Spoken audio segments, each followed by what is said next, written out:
Hello, कैसे हैं आप सभी? आशा करती हूँ आप सब लोग बहुत अच्छे होंगे और हमेशा अच्छे रहेंगे, स्वस्थ रहेंगे, अपनी पढ़ाई लिखाई करते रहेंगे। और मैं भी स्वस्थ हो रही हूँ धीरे-धीरे, इसलिए अब कैमरे के सामने भी आ रही हूँ। आज कुछ प्रश्न लेके आई हूँ मैंने सोचा है, ज़रा आप भी सोचिए ना, कहीं यूपी आरओ यारो 2021 की तरह यूपी पीसीएस 2023 में भी तो स्कैम नहीं होगा? क्या 22 दिसंबर को हो पाएगी यूपी पीसीएस की परीक्षा प्रीलिम्स की? क्या यूपी पीसीएस में इतनी जल्दबाजी है और आरओ यारो में इतना नाटक क्यों? इसके पीछे की वजह क्या है? देखिए, हम परिणाम देखते हैं, कारण पे जाइए, क्या हो सकता है? इन सभी पॉइंट्स के मिले जुले रूप में जब आप ढूंढते हैं आज क्या हो सकता है, आप सब भी ढूंढिएगा। जिस तरह से 2021 वाला आरओ यारो स्कैम हुआ, आंसर की नहीं रिलीज़ की गई, उसमें आरटीआई दायर करना पड़ा। अब जांच में पता चल रहा है कि नहीं, किस तरह से भर्तियां बांटी गई हैं।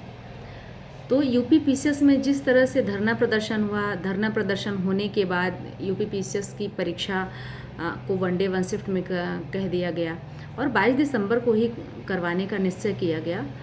नोटिस भी तुरंत ही अपलोड की गई बच्चों के प्रेशर में, और फिर उसके बाद बहुत जल्दी ही डेट भी कंफर्म की गई। अभी तक इनके पास सेंटर अवेलेबल नहीं था, साल भर से इनको सेंटर नहीं मिल रहा था। इनको एक महीने में सेंटर कौन सा मिल जाएगा, बताइए मुझे। जो इतने बड़े आंदोलन को सुनने में 3 दिन 4 दिन का समय लगा दिए, वो इतने सारे सेंटर कहाँ से अवेलेबल कर पाएंगे? कहीं ऐसा तो नहीं कि ये यूपी पीसीएस की परीक्षा इस वजह से जल्दी करवाना चाह रहे हैं कि सीट पहले से बिकी हुई हैं, और कहीं इस परीक्षा में देर करेंगे तो इसमें भी जांच ना हो जाए? क्योंकि आरओ यारो परीक्षा काफ़ी दिनों से लटक रही है, उसकी परीक्षा हो चुकी है, फिर चीज़ें सामने आ रही हैं। तो सोचिए ज़रा, ऐसा तो नहीं परीक्षा एक फॉर्मेलिटी है, और बच्चों ने भी इसी तरह बिहेव किया ना। जितने बच्चे गए हैं धरना स्थल से, क्या वो सब लीडर थोड़ी थे? लीडर उनके 2 4 6 ही थे।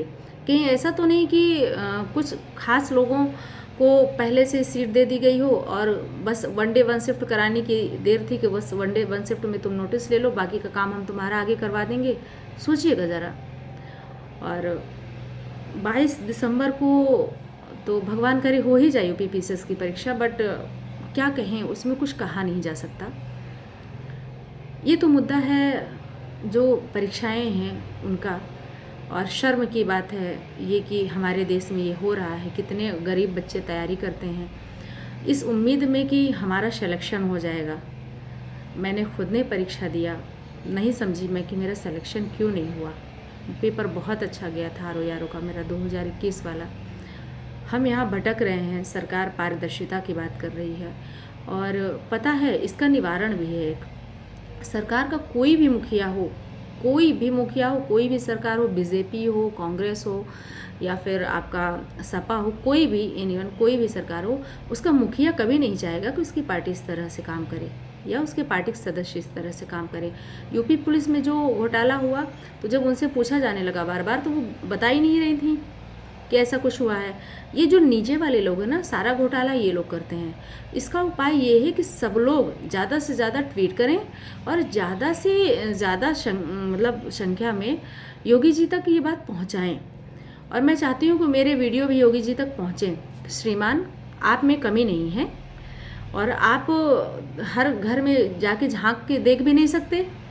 आपके जो सिस्टम में लोग बैठे हैं ना, ज़रा उन पे टाइट होइए। जिस तरह आप एनकाउंटर करवाते हैं, जिस तरह आप गुंडागर्दी ख़त्म करवाने पे उतरे हैं, उस तरह एक बार आप अपने तंत्र पर भी ध्यान दीजिए कि वहाँ पर कितने गुंडागर्दी करने वाले बैठे हैं, कैसे लोग बैठे हैं, ताकि सबको न्याय मिल सके समान। हम लोग भी पढ़ते हैं, हम लोग भी इंसान हैं। तो बाकी अलर्ट रहिएगा आप लोग, पेपर बहुत अच्छे से करके आइएगा सब लोग, और जो होगा पीसीएस की परीक्षा के बाद देखा जाएगा। सुनने में आया कि कोई एक और परीक्षा भी है 22 दिसंबर को, तो मतलब बहुत ओपनली तो नहीं हो रही चीज़ें, क्योंकि आयोग का कोई भरोसा तो है नहीं। पलटू आयोग है, कब पलट जाए। वो कह देगा एक नोटिस निकाल के कि भाई परीक्षा टाली जा रही है 22 दिसंबर से, फिर पोस्टपोन की जा रही है। लेकिन जो स्थितियां बनी हैं, तो कैसे होगा परीक्षा, संस्थान इनको कैसे मिलेगा? एक और परीक्षा है किसी की, मुझे नाम नहीं ध्यान है, मैं ढूंढूंगी तो बताऊंगी आपको। कल ही मैंने देखा, तो कैसे करेंगे ये?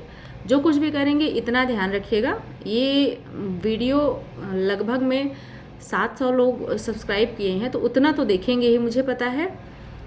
अन्याय अब नहीं सहना। आरओ में स्कैम हुआ, वो लौटाया नहीं जा सकता। उनको करने वालों को सज़ा भले दी जा सकती है, जिनको नौकरियां मिल गई उनको नहीं भगाया जा सकता नौकरी से, लेकिन आगे स्कैम नहीं होना चाहिए। इसमें आप सबको जागरूक होना है। कोई स्टूडेंट की सिर्फ लड़ाई नहीं है, ये सामाजिक लड़ाई भी है, ये समाज के लोगों की भी लड़ाई है और हर वर्ग की लड़ाई है, चाहे लड़की हो, चाहे लड़का हो, चाहे माँ हो, चाहे बाप हो, चाहे कोई भी हो। अगर आज स्कैम इस तरह चलता रहा तो जो बच्चे आपके पढ़ रहे हैं, अभी बीए कर रहे हैं, जो नहीं दे रहे हैं कंपटीशन, वो कल को आएंगे इस क्षेत्र में तो उनके साथ भी तो वही होगा। तो फिर आपके बच्चों की भी तो ज़िंदगी बर्बाद है। इसलिए अभी चीज़ें बहुत अधिक बढ़ी नहीं हैं, यहाँ पे कंट्रोल की जा सकते हैं। सब लोग, समाज के लोगों से मेरी रिक्वेस्ट है कि सब लोग साथ आइए और इस स्कैम को रोकना है। आप कोई वकील होंगे, वरिष्ठ वकील होंगे, समझदार होंगे, कोई अच्छे पद पर होंगे, और सब लोग भ्रष्ट नहीं होते, बहुत से ईमानदार भी होते हैं। जहाँ तक मेरा वीडियो जाए, मैं किसी प्रकार की हिंसा की बात नहीं कर रही। अगर वो कानूनन या फिर टेक्निकल चीज़ों को कर लेते हैं, भर्तियाँ बांट दे रहे हैं, सीटें बांट दे रहे हैं, तो वही कानून, हम भी कानून की लड़ाई लड़ सकते हैं ना। स्कैम आरओ में हो गया सो हो गया। यूपी पीसीएस में स्कैम नहीं होना चाहिए किसी कीमत पर, चाहे भर्ती कोर्ट में लटके, चाहे भर्ती 4 साल बाद रिजल्ट आए, उससे फ़र्क नहीं पड़ता। न्याय का मतलब न्याय है, अब वो न्याय अब होना चाहिए। धन्यवाद वीडियो को पूरा देखने के लिए। आप लोगों का बहुत बहुत धन्यवाद।